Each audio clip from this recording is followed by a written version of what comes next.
రాష్ట్రమంతటా ఇగం పట్టింది. అన్ని జిల్లాలు చలితో వణికిపోతున్నాయి. ఉత్తర తెలంగాణ జిల్లాల్లో పరిస్థితి మరింత తీవ్రంగా ఉంది. కనిష్ట ఉష్ణోగ్రతలు 6-7 డిగ్రీలకు పడిపోయాయి. ఇటు దక్షిణాది జిల్లాల్లోనూ క్రమక్రమంగా చలి తీవ్రత ఎక్కువగా ఉంది.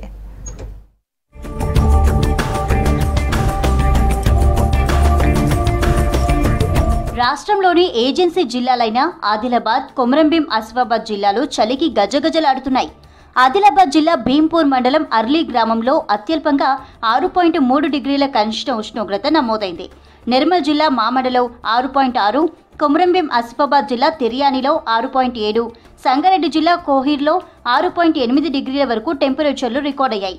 కామారెడ్డి జిల్లా జుక్కల్లో 7.6, నిజామాబాద్ జిల్లా కోటగిరిలో 7.7, మెదక్ జిల్లా శివంపేటలో 8.8, జగిత్యాల మల్లాపూర్లో 8, వికారాబాద్ జిల్లా మోమిన్పేటలో 8.2, రాజన్న సిరిసిల్ల జిల్లా గంభీరావుపేటలో 8.6, సిద్దిపేట జిల్లా అక్బర్పేట, భూంపల్లిలో 8.6, రంగారెడ్డి జిల్లా ఇబ్రహీంపట్నంలో 8.9, పెద్దపల్లి జిల్లా జూలపల్లిలో 9.5 డిగ్రీల ఉష్ణోగ్రతలు నమోదయ్యాయి. ఇక మరో 5 జిల్లాల్లో 10 డిగ్రీలకు పైగానే ఉష్ణోగ్రతలు రికార్డయ్యాయి.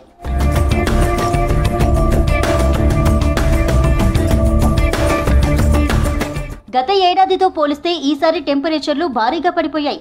దక్షిణాదిలోని 6 జిల్లాలను మినహాయిస్తే మిగతా జిల్లాల్లో ఈసారి 4 డిగ్రీల నుంచి 6 డిగ్రీల మధ్యలో డ్రాప్ అయ్యాయి. హైదరాబాద్లోని సెంట్రల్ పార్ట్స్తో పోలిస్తే శివారు ప్రాంతాల్లో చలి తీవ్రంగా ఉంది.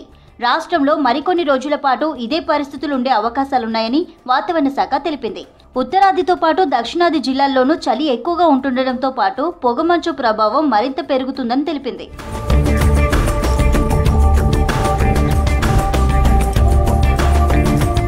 చలికాలంలో ప్రజలు జాగ్రత్తలు తీసుకోవాలని సూచిస్తున్నారు అధికారులు.